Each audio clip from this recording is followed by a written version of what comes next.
السلام علیکم، میں ہوں حسنین قریشی اور آپ دیکھ رہے ہیں میرا یوٹیوب اور فیس بک چینل۔ آج پاکستان کی عدلیہ میں جو آج کل بڑی کھچڑی پک رہی ہے، اور آج کی جو پاکستان کی سیاست میں یا عدلیہ کے اندر چند اہم ڈیولپمنٹس ہوئی ہیں، وہ میں آپ کے سامنے رکھنا چاہتا ہوں ون بائی ون۔ سب سے پہلے چیف جسٹس اور جسٹس اعجاز الاحسن کا کیا ایشو ہے، اس پر ہم ڈسکس کریں گے۔ دوسرے نمبر پر جسٹس مظاہر علی نقوی صاحب نے کیا خط لکھا ہے چیف جسٹس اور دوسرے ججز صاحبان کو۔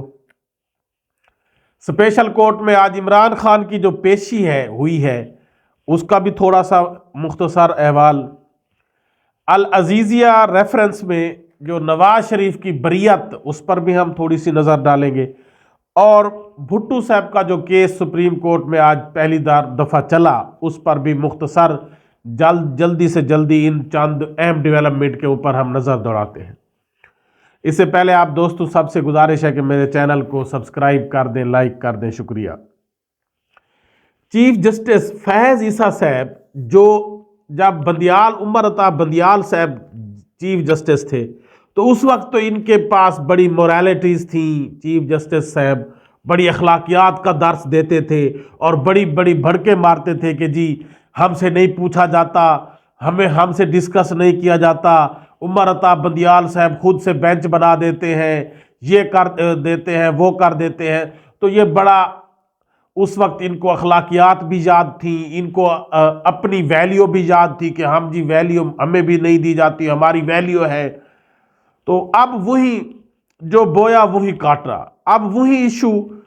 جو یہ عمر عطا بندیال صاحب کے اگینسٹ کھڑا کرتے تھے، اب وہی ان کا ہے۔ پریکٹس اور پروسیجر بل میں پھر جو نون لیگ نے کہا کہ جی سینئر ترین 3 ججز جو ہے وہ ان کا مشترکہ ڈسکشن سے فیصلہ ہونا چاہیے، کوئی ایک جج جو ہے صرف چیف جسٹس کو یہ اختیار نہیں ہونا چاہیے۔ فیض عیسیٰ صاحب اس کے بھی حامی تھے، لیکن اب جسٹس اعجاز الاحسن جو فیض عیسیٰ کے بعد سینئر ترین جج ہے، چیف جسٹس ہے، اور فیوچر میں انہوں نے ہی چیف جسٹس بننا ہے، انہوں نے ایک کھلا خط لکھ دیا ہے چیف جسٹس کے نام، رجسٹرار کے نام، کہ جی جو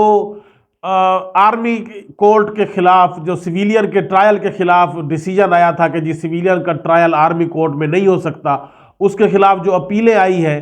تو جسٹس اعجاز الاحسن نے کہا کہ ہمارا جو ڈیسیجن ہوا تھا کہ جو 7 سینئر ترین ججز ہیں ان کا بینچ بنایا جائے گا اس کیس کو سننے کے لیے۔ اور اسی طرح جسٹس مظاہر علی نقوی کا کیس بھی سیم تھا، اس کیس کے لیے بھی ہم نے یہ ڈسکشن ہوئی تھی کہ سینئر ترین جو 7 ججز ہیں ان کا بینچ بنایا جائے گا۔ لیکن اب فیض عیسیٰ صاحب نے اپنی مرضی کا بینچ بنا دیا ہے، جن میں سینئر ترین ججز کو نظر انداز کر کے اپنی مرضی کے ججز کو شامل کیا گیا ہے۔ تو اس لحاظ سے، اور مجھ سے پوچھا بھی نہیں گیا، مجھے بتایا بھی نہیں گیا، یہ اعجاز الاحسن صاحب نے رجسٹرار کے نام لکھا ہے۔ تو چیف جسٹس فیض عیسیٰ صاحب کی اب وہ مورالٹیز، اب وہ اخلاقیات،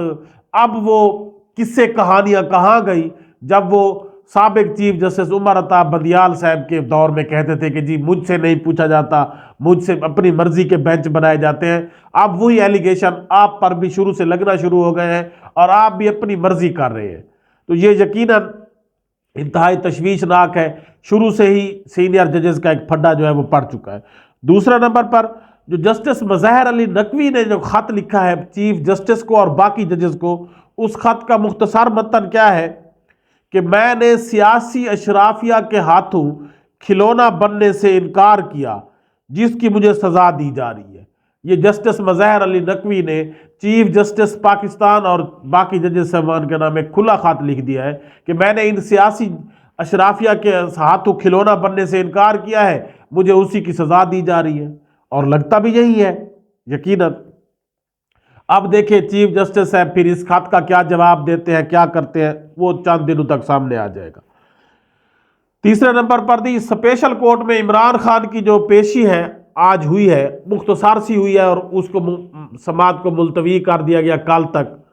اور جو اسلام آباد ہائی کورٹ نے کہا کہ جی یہ اوپن ٹرائل ہونا چاہیے، میڈیا کو بھی اجازت ہونی چاہیے، لیکن میڈیا کو اجازت نہیں دی جا رہی۔ میڈیا آج بھی چیخ رہا تھا کہ چند اپنی مرضی کے لوگوں کو بلایا جاتا ہے، اور جن کو بلایا جاتا ہے ان کو بھی دور بٹھایا گیا، کئی فٹ دور بٹھایا گیا، نہ تو وہ،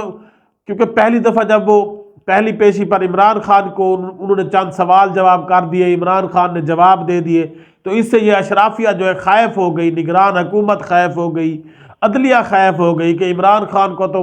موقف پیچھے بہر جا رہا ہے، لوگوں کے پاس جا رہا ہے، تو انہوں نے فوراً وہ پابندیاں لگا دی، میڈیا کو بھی نہیں آنے دیا، اور ہیرنگ جو ہے وہ انتہائی کلوز ہوئی، عمران خان کو بھی بند کمرے میں رکھا گیا، جو کہ پاکستان کی عدلیہ کے اوپر ایک ہمیشہ کے لیے ایک بہت بڑا دھبا رہے گا، جو عمران خان کے کیس میں ہیرنگ ہو رہی ہے۔ اور دوسری طرف نواز شریف صاحب کی آج ہی العزیزیہ ریفرنس کیس میں جن میں ان کو سزا ہوئی تھی، اس کی درخواست بھی فوراً ایکسیپٹ کر لی گئی، فیصلہ بھی جو ہے وہ ہیرنگ بھی کر لی گئی، اور فیصلہ محفوظ کر کے سنا بھی دیا گیا کہ ان کو بری کر دیا گیا ہے۔ انہی عدالتوں نے ان کو سزا دی تھی، انہی عدالتوں نے چند سیکنڈ کے اندر ان کو بری کر دیا ہے۔ تو دیکھا جائے تو نواز شریف کے لیے تو ایک تھوک کی منڈی لگی ہوئی ہے کہ جلدی آئیں جلدی پائیں، جلدی آئیں جلدی پائیں کے بنیاد پر ان کو فیصلے فوراً سنائے جا رہے ہیں، اور فوراً ان کو جو ہے وہ ہر کیس میں رہائی دی جا رہی ہے۔ اس کے بعد جو بھٹو صاحب کا کیس ہے، اس کی بھی آج ہیرنگ ہوئی، پہلی بار 9 رکنی بینچ نے جو ہیرنگ کی، اور نیکسٹ جو ہے یہ اب دیکھیں کہ اب زندہ لوگوں کا جو کیس ہے ان کو تو سننے میں، عمران خان کے کیس کو ان کی جو اپیلیں ہیں اس کے خلاف جو ضمانت کی وہ تو پینڈنگ رکھی ہوئی ہے، لیکن بھٹو صاحب کے کیس کو سنا جا رہا ہے، اور بینچ نے آج یہ فیصلہ کیا کہ نیکسٹ ہیرنگ سے روزانہ کی بنیاد پر اس کیس کی سماعت کی جائے گی۔ تو یہ ہماری عدلیہ جو ہے پتہ نہیں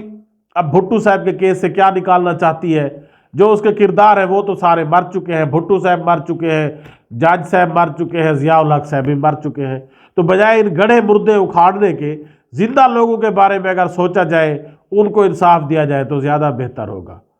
اللہ حافظ۔